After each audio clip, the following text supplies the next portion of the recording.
On y va là. C'est l'heure d'y aller. Et n'oublie pas, reste-toi mec. Hein.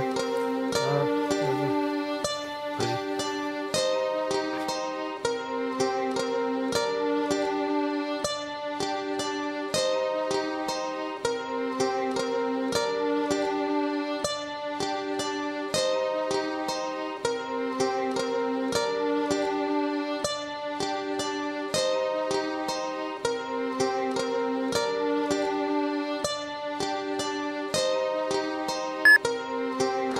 Adila, alors comment s'est-il passé le voyage en compagnie de ces 12 jeunes?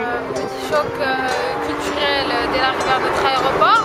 Ouais. Première surprise, Bilal et moi nous sommes listés comme étant potentiellement Suspect pour un filtrage à Israël. Ouais. un filtrage à Israël. Yasmine, quelles sont vos impressions à cette arrivée à Tel Aviv? Bonne impression, il fait très chaud.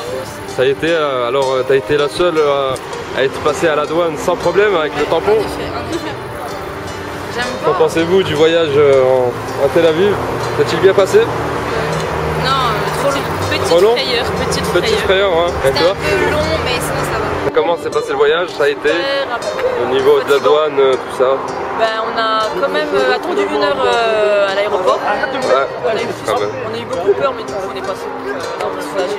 Tranquille. Saleha, moi franchement j'étais un petit peu, j'étais angoissée. On l'avait remarqué, oui, c'est vrai qu'on l'avait remarqué. Ça. J'étais angoissée parce que j'avais peur qu'ils ne nous laissent pas passer, malgré qu'on avait Mais tout en conformité, mais j'avais peur. Et là, votre ressenti quelques mots? Ah bah je suis très contente. Très contente, voilà.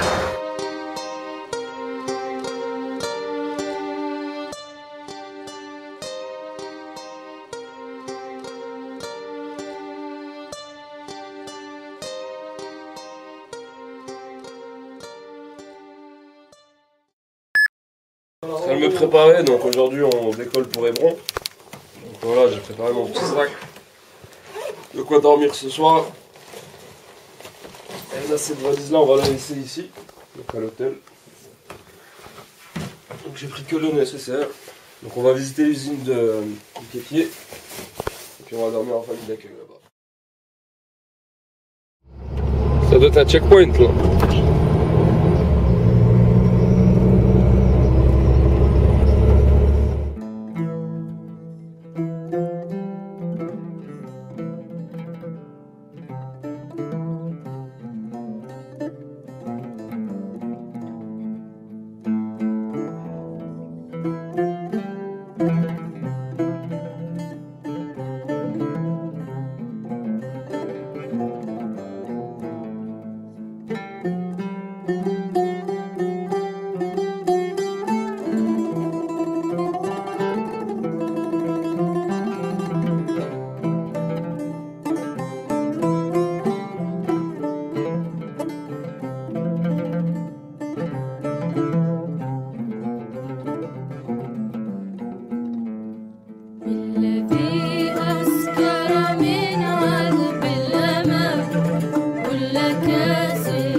On a reçu aujourd'hui 14 personnes de Belfort. Ils ont constaté eux-mêmes que à Hébron, la vieille ville, la vie à la vieille ville n'était pas normale. Il y avait beaucoup de barrages et beaucoup de magasins fermés dans des rues fermées, complètement fermées et vidées. pour que l'on passe tranquillement vers la mosquée d'Abraham. Ça ce qui concerne la vie quotidienne à la vieille ville.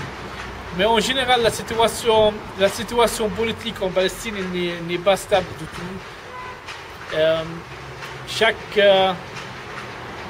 Les Palestiniens ne savent pas vraiment qu'est-ce qui va arriver dans leur avenir. Il y a eu l'accord d'Oslo, et il y a eu l'autonomie palestinienne, mais en réalité, l'accord a été bafouillé et personne. Voilà, il n'y a plus d'autonomie palestinienne. Et donc, c'est le plus important, c'est la situation politique en fait pour les Hébronites. Et ce qui concerne la situation économique, il est toujours faible pour les Palestiniens. Il y a peu d'importations et la population de la Cisjordanie et la bande de Gaza, c'est à peu près 4 millions. Il n'y a pas assez de ressources pour eux.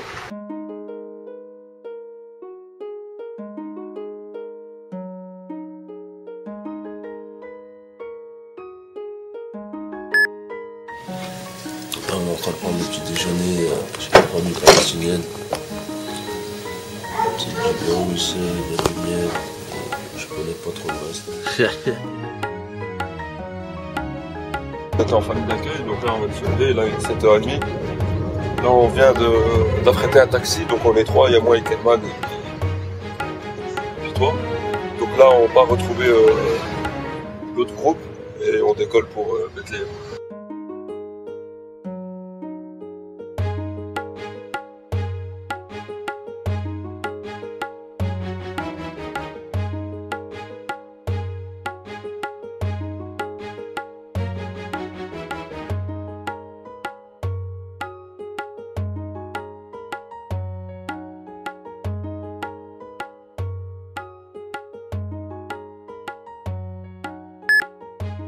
La construction des murs par Sharon, 2003. Comme vous voyez, ils ont commencé directement à Bethléem, l'entrée de Bethléem, comme vous voyez. En 2004, ça a été installé le mur à Bethléem. C'est un mur en béton, comme vous voyez. Toujours ils mettent le mur de béton, moche comme ça, quand c'est proche des Palestiniens. Donc c'est parce que c'est hors sol, il y a beaucoup d'impact psychologique même. Sur les gens, les familles qui vivent dans ce quartier, je veux dire, très ancien. Ça, c'est l'entrée principale de Bethléem, l'entrée, on peut dire même la route biblique pour connecter Jérusalem, Bethléem, Hébron, du temps même du prophète Abraham. Et depuis 2004, ça a été installé en disant qu'il y a le site tombeau de Rachel, pour les raisons de sécurité, pour protéger le tombeau de Rachel, mais c'est n'importe quoi. Parce que le tombeau de Rachel existait avant qu'Israël soit construit. Ça a été respecté, un lieu de respect par tout le monde ici. Il n'a jamais été menacé par n'importe quel Palestinien, soit chrétien, soit musulman, etc. Donc pour comprendre qu'ils mettent les murs, qu'ils fassent des choses compliquées comme ça, c'est seulement pour coloniser, pour harceler les gens, pour que le monde s'en va. Pression, je veux dire, les pressions aux Palestiniens pour qu'ils partent. Et ça, c'est leur but. Le but, c'est de faire la vie compliquée aux Palestiniens. C'est pas un mur de sécurité, c'est un mur qui divise les Palestiniens, des Palestiniens qui annexent la terre palestinienne. Et c'est pour ça que le mur, c'est que 2 fois plus long que la frontière. D'accord? Parce que ça zigzag, vous voyez, ça zigzag. Ils prennent la terre, ils annexent la terre vide par le peuple. Parce que vous savez aussi que Sharon était lui-même contre le mur, Sharon, et les colons sont encore contre le mur.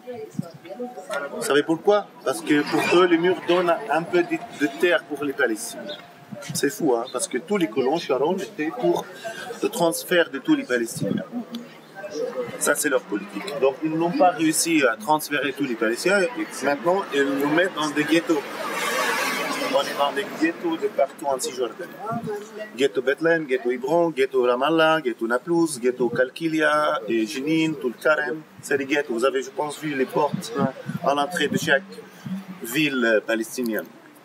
Et les camps de réfugiés, la même chose. Et pour nous, Palestiniens, c'est un mur de honte, la honte. C'est un mur d'apartheid, c'est un mur qui divise les Palestiniens des Palestiniens. Moi, comme Palestinien, je ne peux pas aller à Jérusalem. Hein. C'est quelques minutes d'ici. Hein. Parce qu'on est divisé par le mur, par les colonies, il y a des checkpoints, des contrôles, etc.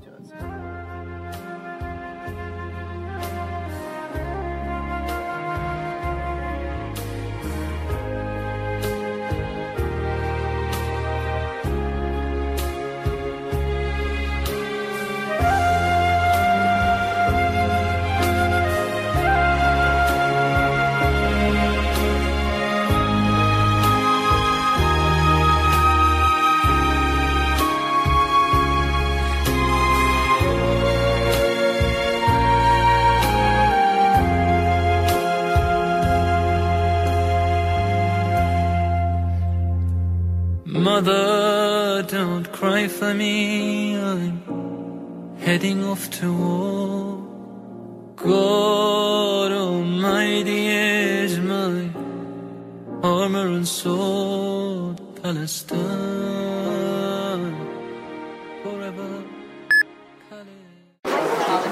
Alors là, on va visiter la première église construite en Palestine en 326 après Jésus-Christ, à Bethléem.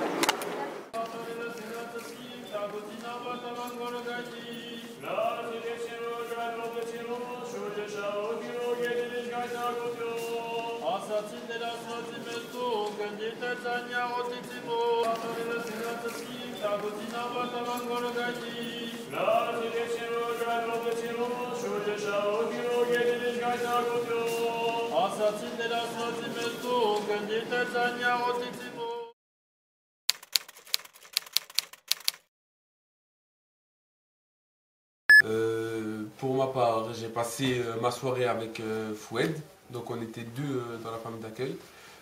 Première impression, j'étais agréablement surpris, parce que je pensais pas forcément tomber dans une famille avec qui on aurait pu échanger beaucoup de choses, étant donné qu'ils parlent arabe et qu'on comprend pas forcément. Mais donc j'ai eu l'agréable surprise de tomber sur une famille qui parlait français. La personne chez qui j'étais était comptable. Elle a fait des études ici en Palestine, à Hébron. Il nous a un peu expliqué le contexte dans lequel il vivait. Il nous a un peu montré comment ça se passait dans la ville, les colonies qui étaient implantées dans la ville. Ben moi, j'ai passé la soirée avec Asia et Safia. On était chez une jeune Palestinienne, enfin chez sa mère. On a pu l'accompagner au mariage d'une de ses amies. Donc ça nous a fait découvrir un peu les traditions et les coutumes pendant un mariage.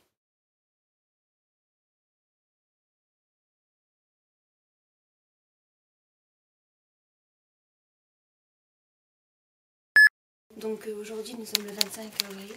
Nous allons faire la visite guidée de Jérusalem avec Michel Warszawski. Avec l'association AIC, qui veut dire Alternative Information Center. Notre rôle, un peu en tant qu'AIC, c'est partout où c'est possible, mais c'est la vraie chose. Passer, ne pas permettre donc, cette séparation qui est le cœur même de la politique israélienne. Donc je dirais même plus, qui est le cœur de l'idéologie sioniste qui a engendré cette époque.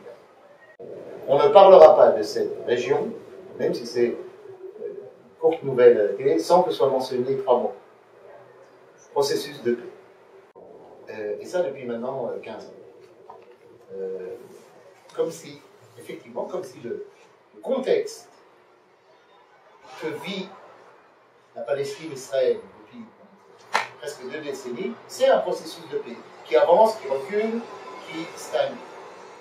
Or, ce que je voudrais essayer de faire passer, c'est que c'est un concept totalement vide de sens et virtuel. Il n'y a pas de processus de paix et il n'y en a jamais eu. Sauf une toute petite période de l'époque de Yitzhak Rabin qui s'est achevée tragiquement par son assassinat. Et peut-être précisément parce que c'était la seule fois où semblait se dessiner un compromis territorial, un processus de paix. Et ça a duré quelques mois. Ni avant, ni après, il y a eu de processus de paix. Il n'y a pas de processus. Il n'y a pas un bout de papier sérieux, un document de travail qui dit voilà, avec un agenda, évidemment, si c'est des trucs, des généralités, genre je suis pour 2 États, comme l'a dit, tout le monde dit, ah mais Netanyahou a dit qu'il est pour 2 États. Mais qu'est-ce que ça veut dire? Quand? Comment? Quel État? Où? Rien. Il n'y a pas de processus de paix, même s'il y a des rencontres qui sont là pour mystifier. Par contre, il y a un autre processus, lui, qui n'est pas du tout de l'ordre du virtuel, qui est de l'ordre du réel, la réalité réelle. Et c'est ce que nous allons voir dans ce tour, c'est ce dont j'aimerais parler un peu avec vous, c'est le processus de colonisation. La paix n'est pas à l'ordre du jour, parce que la paix, c'est précisément définir une frontière. Or, Israël n'a pas et ne doit pas définir cette frontière. C'est encore une question ouverte. C'est encore un projet. La frontière, ça c'est une phrase qu'il a repris à Ben Gurion, c'est là où notre charrue trace son dernier sillon. C'est là où notre charrue trace le dernier sillon. À savoir, la frontière, c'est pas sur un document, un bout de papier, sur un accord politique, sur une déclaration des Nations Unies, sur une promesse de l'Empire britannique il y a 100 ans, ou même sur une promesse biblique, divine, Dieu nous aurait donné ceci et cela, il dit tout ça, c'est du papier, tout ça, c'est du fictif. La frontière, c'est ce qu'on fait sur le terrain. Si on israélise un endroit, on le revendique, il est à nous, on ne pourra pas nous le reprendre, ce sera très difficile de nous le reprendre. Si on ne fait rien sur le terrain, on nous le reprend. Et maintenant, on reprend la cohérence. C'est pour ça qu'il faut 50 ans. Parce qu'il dit la paix est à l'ordre du jour dans 50 ans. Il nous faut encore une longue période, environ 2 générations, pour parachever l'israélisation de l'espace. Il faut faire de l'agriculture israélienne, il faut créer une ville, des villes, il faut faire des routes, vous allez le voir, il faut mettre des stations à essence, il faut mettre des drapeaux, mais qui ne sont pas des drapeaux symboliques sur une carte, mais des drapeaux réels sur le terrain. Alors, on peut dire c'est chez nous. Et donc, les années à venir, les décennies à venir, sont là pour une extension de la frontière, petit à petit, par des faits sur le terrain, pas par des revendications verbales.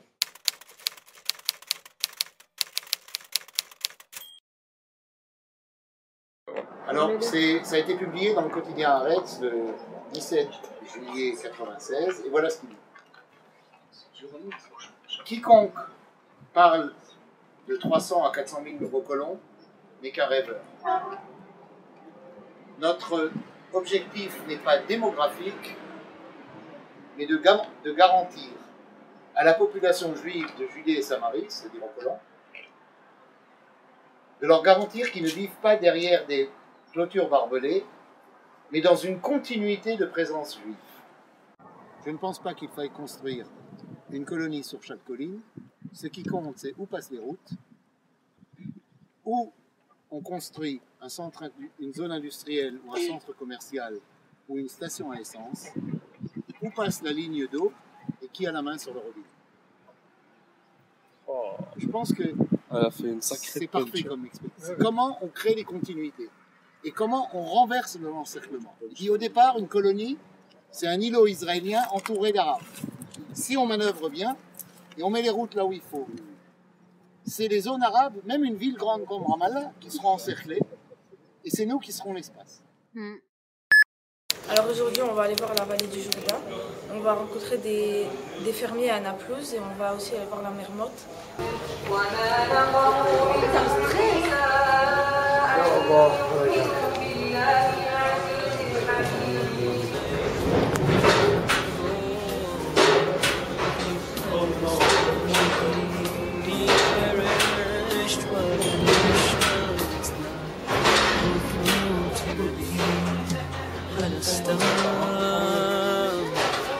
Forever Palestine.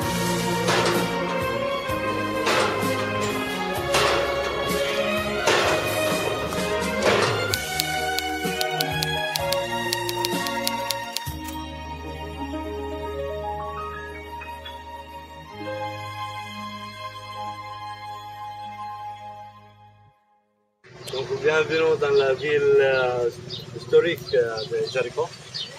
Nous sommes le syndicat palestinien des fermiers. Et si un fermier, un producteur agricole, il perd sa terre, ou bien sa terre elle est brûlée, ou bien chassée par les aliens, ou bien, comme on dit, rasée par les aliens. Donc, on ne trouve aucun côté, soit officiel, soit non officiel, pour rembourser cette personne. Donc, lui, il faut que lui-même trouve l'argent pour redémarrer, retravailler. Sinon, il sera au chômage.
Vidéo.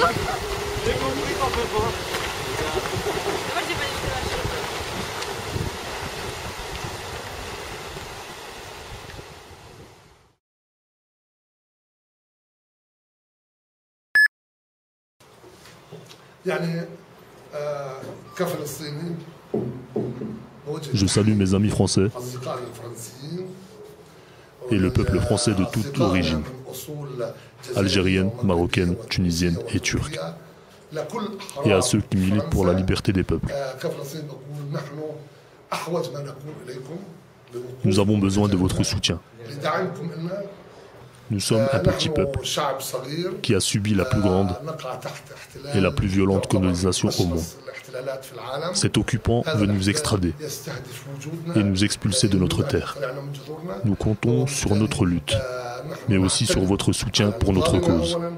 Cher peuple si fidèle à la liberté et à l'autonomie des peuples, nous voulons notre liberté et instaurer un État libre. Nous détestons la guerre, le sang et la mort. Mais nous ne serons jamais soumis à l'occupant. Plus votre soutien est grand, plus il déstabilisera l'occupant. Nous souhaitons recevoir un grand nombre de visiteurs français pour qu'ils connaissent la vérité. Nous sommes les victimes du bourreau qui est le colonisateur. Or, celui-ci a été victime du nazisme. Soyez les bienvenus en Palestine. Nous serons heureux de vous rencontrer.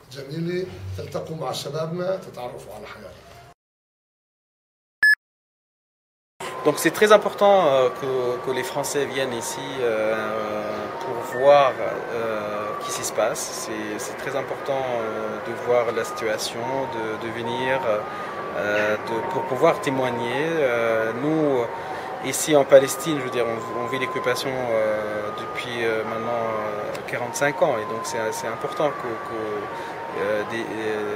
les gens viennent ici voir. Nous, on n'a rien à cacher, et au contraire, c'est très important que les gens viennent ici voir de leurs yeux et témoigner, de rentrer en France et de parler, de témoigner de ce qu'ils ont vu ici. Donc c'est un accueil vraiment très chaleureux et ils sont très serviables, aimables, et on a pu bien échanger avec eux, même s'ils ne parlaient pas très bien anglais. Et voilà. Et c'était beau aussi le paysage. Je fais des gros bisous à moi, elle me manque, puis à Saba aussi. Madame, tu vas? Ah bah non, on vient de retourner à l'hôtel là. Et ben on cherche direct le wifi, tu vois ce que je veux dire. Ouais. Tu m'as dit ça? Fatigué. C'est tout? Non, hâte d'aller voir la mosquée. Quelle mosquée? Al-Quds à Al-Aqsa. Ok.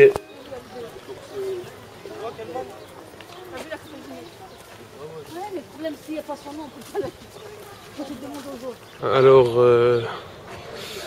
nous sommes le Quds, Jérusalem. Donc, Le grand dôme du Rocher est réservé apparemment exclusivement aux femmes. Donc on nous a demandé de nous diriger vers une mosquée un peu plus bas, qui est tout aussi impressionnante. Et donc pour les hommes qui veulent prier, c'est ici, quoi. C'est vraiment impressionnant.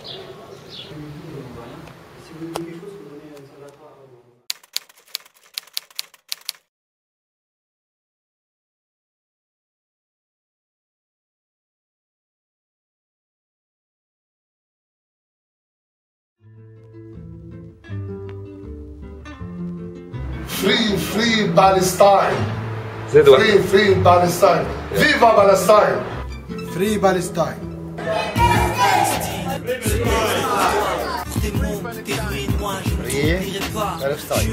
Free Palestine. Je pense à ton malheur, alors j'écris quelques proses avec Free Palestine.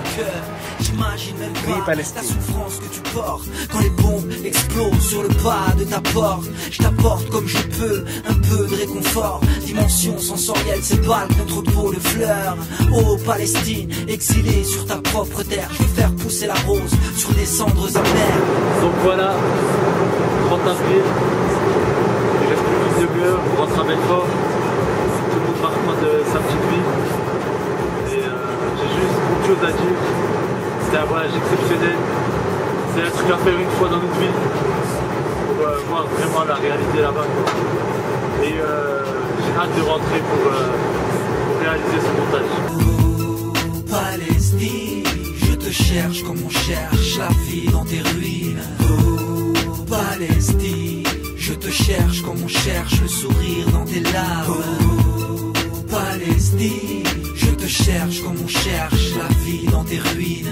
Oh Palestine, tes colons ne sont pas dignes. Depuis ma vie, le sang coule, c'est ma rime qui déprime. Entre pleurs et sourires, fracas de guerres intestines.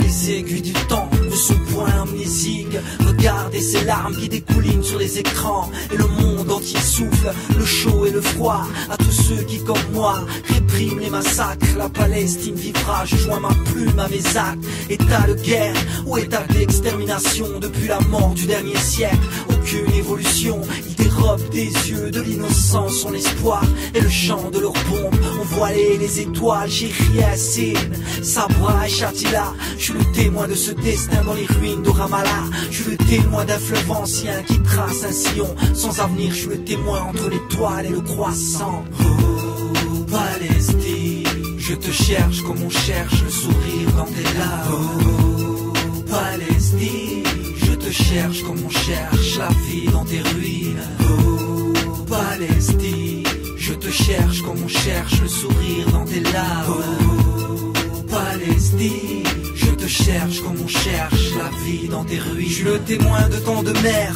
entre pleurs et appels. Je suis le témoin de ces plaies feintées par le sang éternel. Oh Palestine, ils ont brûlé tes ailes, fendu tes montagnes et maquillé tes peines. Une étoile tombera entre les cris et le dit. Le chant s'est brisé en noyant la mélodie. Oh Palestine, ton peuple vivra. Chaque battement de son cœur accompagne tes pas. Tu es malade d'espoir. Oh Palestine, de sel et de sang et la terre de tes fils. Toi qui passes parmi mes rimes passagères, passe où tu veux comme la poussière amère. Le monde te voit flouté par la souffrance, mais ne voit pas ce peuple rempli d'espérance. Et que Dieu bénisse la mémoire de tes pères. Une pensée pour toi entre les chats et les pierres. Oh Palestine, je te cherche comme on cherche le sourire dans tes larmes. Oh Palestine, je te cherche comme on cherche la vie dans tes ruines. Oh Palestine, je te cherche comme on cherche le sourire dans tes larmes. Oh Palestine, je te cherche comme on cherche la vie dans tes ruines.